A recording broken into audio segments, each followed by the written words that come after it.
अब बस बहुत हुआ। आज तो आप तीनों को तय करना होगा कि आप लोग अपने माँ बाप के साथ रहना चाहते हैं या अपने परिवार के साथ।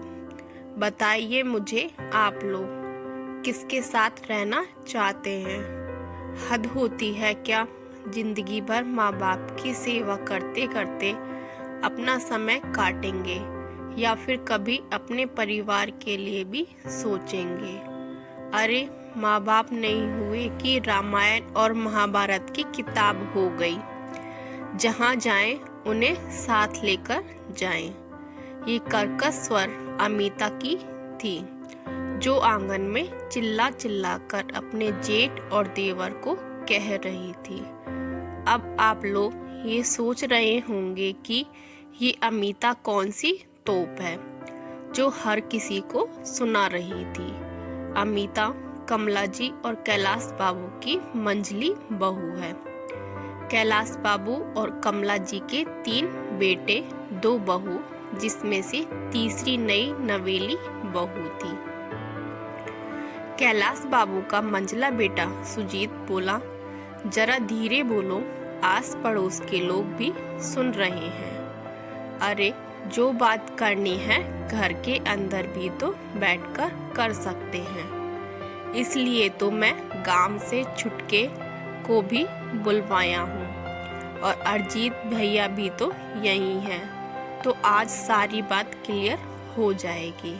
तभी अजीत बात को काटते हुए बीच में बोला, सुजीत, आखिर बात क्या है?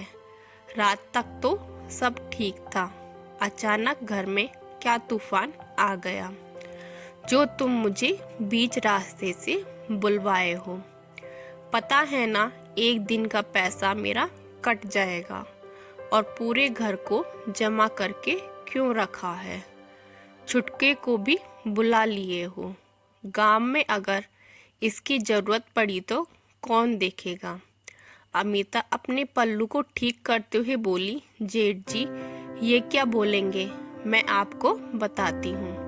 अब अम्मा बाबूजी का भार हम अकेले नहीं उठाएंगे। अरे, जब बेटे 3 हैं तो एक अकेला श्रवण कुमार मेरा पति क्यों बनेगा? बाबूजी के एक्सीडेंट के बाद जब उनका एक पैर चला गया तो उनकी नौकरी आपको मिल गई। खेती बाड़ी देवर जी संभाल रहे हैं। हमारे हाथ में क्या आया? मंदिर की घंटी। सुजीत बोला, ये तुम कैसी बातें कर रही हो? अमिता बोली, बस बहुत हुआ। जेठ जी परिवार लेकर दूसरे शहर में जब तक रहते थे तब तक ठीक था। अरे, अब तो वो इसी शहर में बल्कि एक ही आंगन में रहते हैं, तो फिर अम्मा और बाबूजी को अपने साथ क्यों नहीं रखते हैं? मैं तो कहती हूँ संपत्ति के साथ साथ इनके भोजन का भी बंटवारा करो, वरना मैं मायके चली जाऊंगी। अमित बोला, भाभी, छोटा मुंह बड़ी बात हो जाएगी, पर ये मेरे अम्मा बाबूजी हैं, कोई सामान और संपत्ति नहीं जिनका बंटवारा आप कर देंगी। अमिता बोली, देवर जी, गांव में बैठे बैठे बस नोट गिन रहे हो, शहर के खर्चों का आपको क्या पता है? अमित बोला, क्यों भाभी, जितनी भी खेती बाड़ी होती है उसका पूरा पैसा मैं पहले बड़े भैया को सालाना भिजवा देता था। पिछले साल जब मेरी शादी हुई तब बाबूजी ने कहा कि घर गृहस्थी बसाने के लिए तुम्हें भी कुछ पैसे रखने चाहिए। बस उनकी आज्ञा का पालन कर रहा हूँ। किशोर बाबू और कमला जी की भीगी पलकें ये बता रही थी कि चाहे जितना भी बच्चों के लिए कर लो, परंतु अगर भाग्य में बच्चों का सुख और सम्मान नहीं लिखा है तो वो आपको कभी नहीं मिलेगा। किशोर बाबू अमित से बोले, बेटा अमित, हमें तुमसे कोई शिकायत नहीं है। जो तुम्हारे बड़े भाई और पिता ने कहा वो आज तक तुमने किया है। अमित बोला, पर बाबूजी, भाभी ऐसा कैसे कह सकती हैं? सुजीत बोला, क्यों नहीं कह सकती हैं? जब परेशानी उसे होती है तो कहने के लिए क्या कोई और आएगा? तुम्हें या तुम्हारी पत्नी को गांव में किसी की जिम्मेदारी नहीं उठानी पड़ती और ना ही भैया भाभी को यहाँ। अरे दिक्कत इसे होती है तो यही बोलेगी ना। अजीत बोला, बाबूजी, देखा जाए सुजीत की पत्नी क्या गलत कह रही है। अब आप लोगों को रखने में खर्चा तो होता ही है। आप लोगों की तरफ से मदद कुछ नहीं होता, बल्कि पैसे ही खर्च होते हैं। सुजीत, अब बात अगर तुमने उठाई है तो इसका निदान तुमने कुछ सोचा है। सुजीत अपनी पत्नी की तरफ देखा। अमिता बोली, इसमें सोचने की क्या बात है।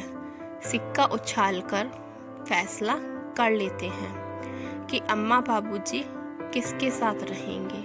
कमला जी रोते हुए बोली, क्या इसी दिन के लिए भगवान ने मुझे 3 बेटे दिए थे कि सिक्का उछालकर माँ बाप का फैसला करेंगे।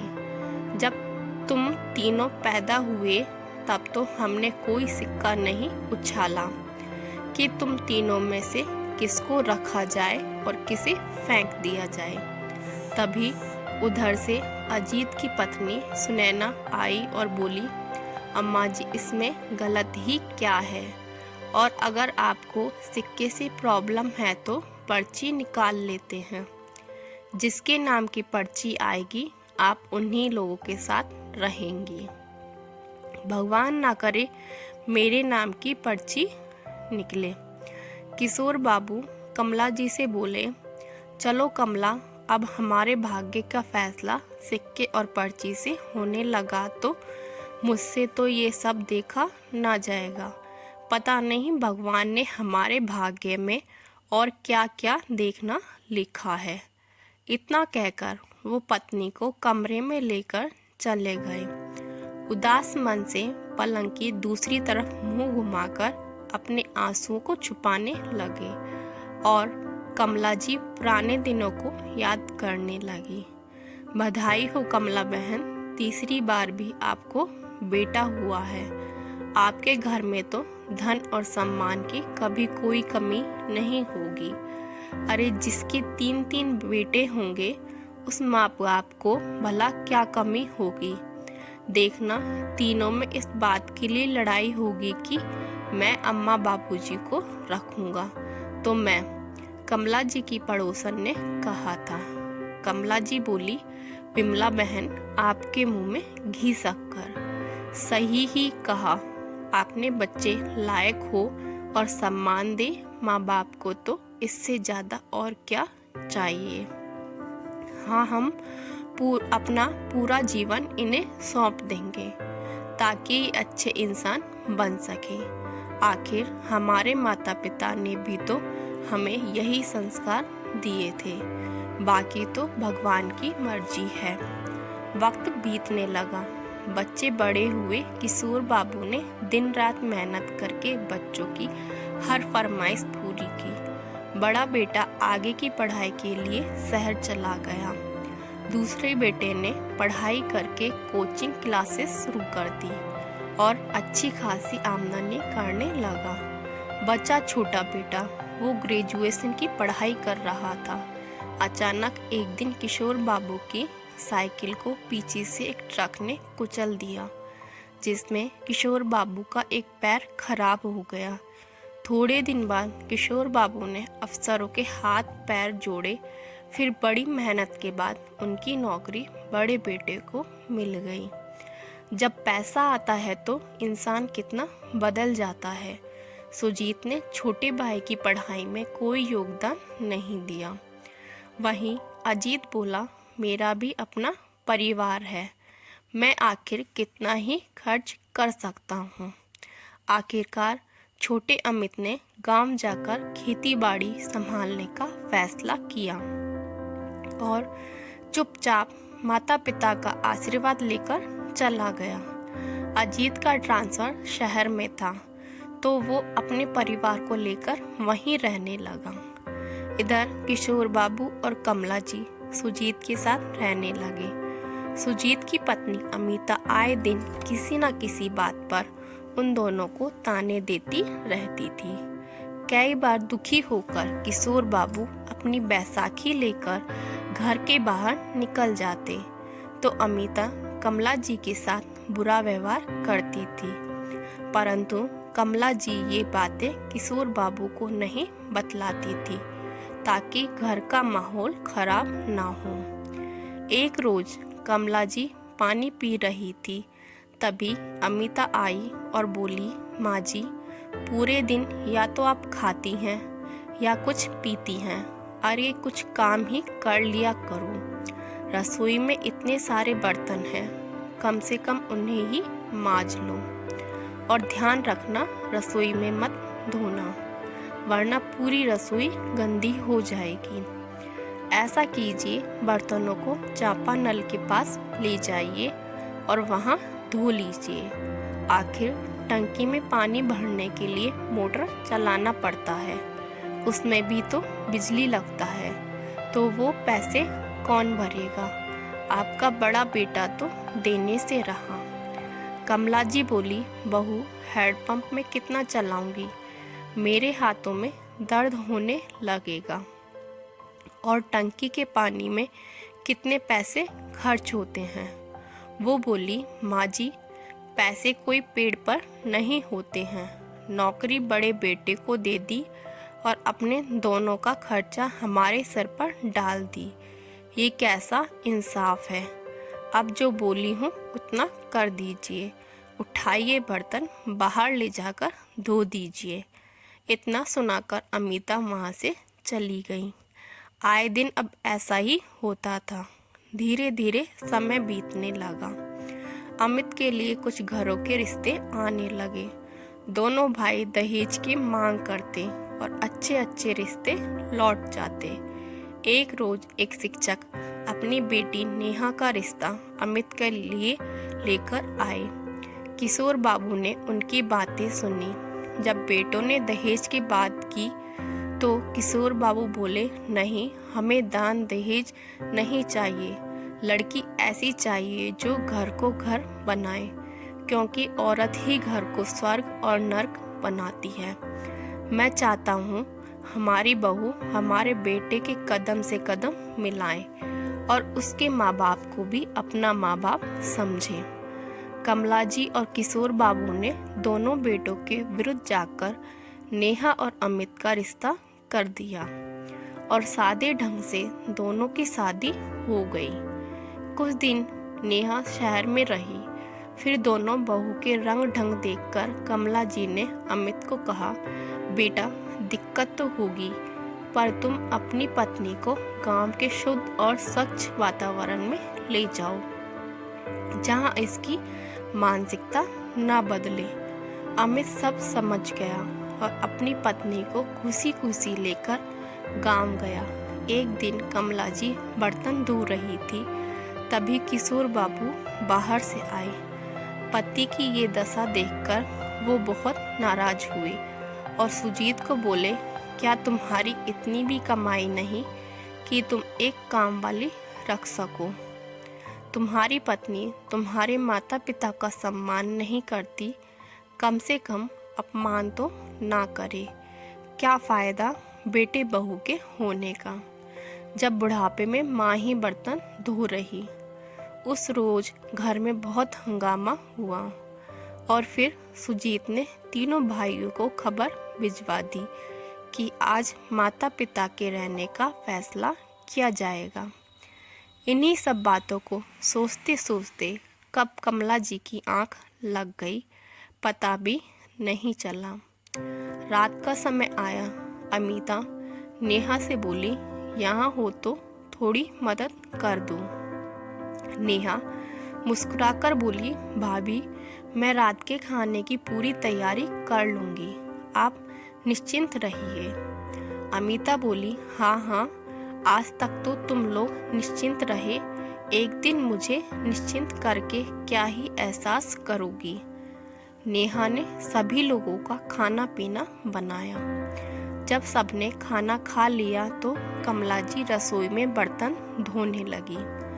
नेहा बोली, माँ जी, ये क्या कर रही हैं? अगर मेरे रहते आपने बर्तन धोया तो मुझे कितना पाप लगेगा। क्या मैं अपनी माँ को इस उम्र में बर्तन धोने दूंगी? कमला जी की आंखों में आंसू आ गए। नेहा ने उन्हें कमरे में भेज दिया। फिर सारे बर्तनों को धोकर रसोई साफ की और ऊपर छत पर पति के पास चली गई। अमित बोला, क्या माँ, बाबूजी खाना खा लिए? नेहा बोली, जी सबने खाना खा लिया। एक बात बोलूं? अमित बोलो। हाँ, वो बोली, अम्मा बाबूजी को हम अपने साथ नहीं रख सकते। जानती हूँ आपकी उतनी कमाई नहीं होती, पर माता पिता के प्रति आपका भी तो कुछ फर्ज बनता है। अमित नेहा से बोला, मैं सोच ही रहा था कि एक बार तुमसे पूछूं। नेहा बोली, इसमें पूछने की क्या बात है? अगर माता पिता ने अपना फर्ज निभाया, अब आपकी बारी है। आखिर बचपन से वो आपके लिए करते आए, तो क्या आप माता पिता के लिए अपनी पत्नी से पूछेंगे? अमित नेहा को लेकर माता पिता के कमरे में गया और पूरी बात बताई। कमलेश बाबूजी की आंखें भर आई। कमला जी की बहू के सर पर हाथ रखकर आशीर्वाद दिया और बोली, बहू, सच में गांव की मिट्टी में आज भी माँ बाप के लिए कुछ सम्मान बाकी है। ये तुम्हारे परवरिश ने साबित कर दिया। अमित बोला, तो ये तय रहा कि परसों आप हमारे साथ गांव चलेंगे और वहीं रहेंगे। किशोर बाबू गंभीर बैठे हुए थे, तो बहू बोली, क्या बात है बाबूजी, क्या आप हमारी बातों से सहमत नहीं हैं? किशोर बाबू बोले, बिल्कुल सहमत हूँ, पर सोच रहा हूँ जाने से पहले कुछ जरूरी काम कर लूँ। अमित बोला, कौन से जरूरी काम?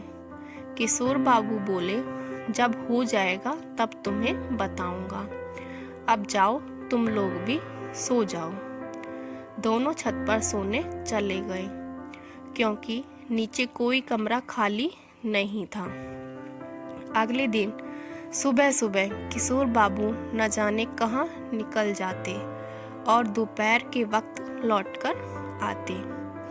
एक रोज उनके हाथ में कुछ कागज थे।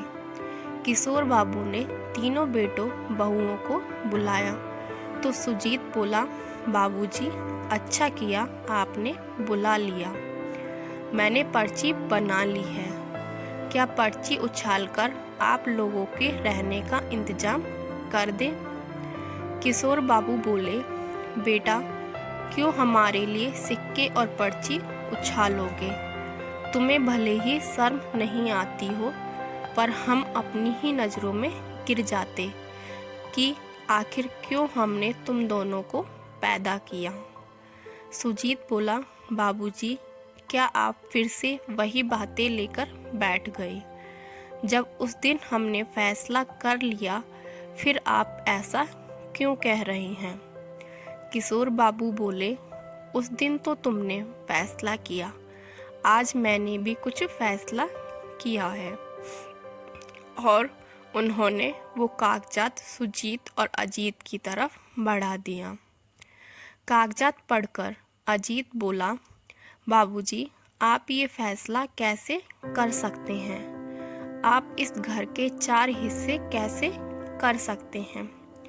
किशोर बाबू बोले, जब सिक्कों और पर्ची से तुम माँ बाप का फैसला कर सकते हो, तो मैं तुम्हारा बाप होकर अपनी संपत्ति का फैसला क्यों नहीं कर सकता? तभी दोनों बड़ी बहू आई और बोली, इसमें लिखा क्या है?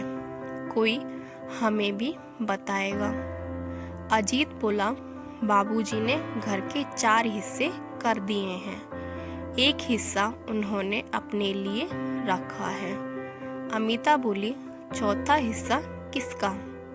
फिर किशोर बाबू बोले, क्यों खेती से आधा हिस्सा तुम लोग ले सकते हो, तो घर का एक हिस्सा अमित के लिए भी तो होना चाहिए। आखिर वो भी इस घर का बेटा है। फिर वो अपनी पत्नी को लेकर छत पर क्यों सोएगा? मेरा ये आखिरी फैसला है। इस घर के 4 हिस्से होंगे। और हाँ, मैं अमित के साथ गांव रहने के लिए जा रहा हूँ। अब अमित मेरा भार उठाएगा, तो खेती के जो भी पैसे होंगे अमित के होंगे।